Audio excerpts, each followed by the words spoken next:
Les acteurs, partenaires et bénéficiaires de la planification familiale ont eu le oui tant attendu du chef de l'État au cours de l'ouverture de la 4e conférence nationale sur le repositionnement de la planification familiale. Félix Tshisekedi, représenté par le vice-premier ministre, ministre de l'Intérieur et de la Sécurité, a dit oui au repositionnement de cette planification familiale en République démocratique du Congo par des moyens très conséquents. Suivez.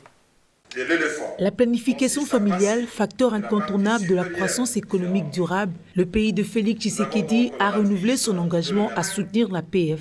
La 4e conférence nationale sur le repositionnement de la planification familiale a permis au chef de l'État, par l'entremise de son représentant, de rappeler l'engagement d'Addis Abeba en 2013, puis celui du président de la République lors de son accession au pouvoir. Un succès à ajouter sur ceux qui sont célébrés pendant cette conférence. À travers la mise en place de la couverture sanitaire universelle, les présidents s'engagent à rendre disponibles et accessibles les services de planification familiale dans les paquets de soins prioritaires.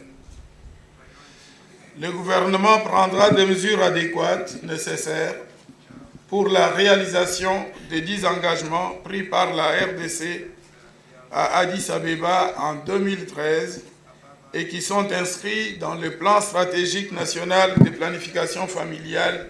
Un renouvellement d'engagement que les acteurs, partenaires et bénéficiaires attendaient d'entendre des autorités politiques.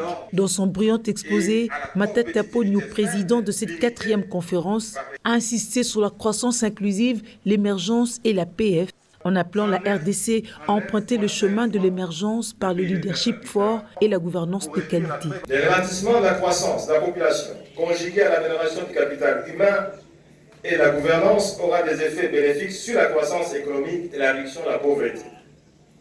À cet effet, il faut des engagements fermes du gouvernement pour réduire la prévalence contraceptive et les bénéfices tirés de l'investissement de la planification familiale, qui pourront servir à investir davantage dans le secteur clé de l'éducation, de la santé et de l'habitat.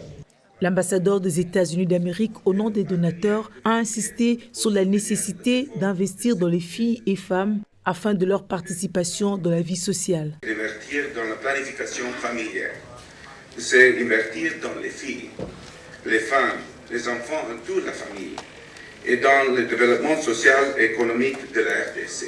Pour l'UNFPA, c'était l'occasion de passer le message clé. Mais il n'y aura pas de paix et de sécurité. Il n'y aura pas un environnement propice pour notre développement si nous n'investissons pas dans la planification familiale. La RDC, placée parmi les 5 pays africains au taux de fécondité le plus élevé, a tout intérêt à ralentir les rythmes même s'il n'existe aucun modèle préférentiel. Ces assises devront aboutir à des recommandations pour faire avancer la couverture de la PF et répondre à l'objectif zéro besoin non satisfait en planification familiale. Donner une destination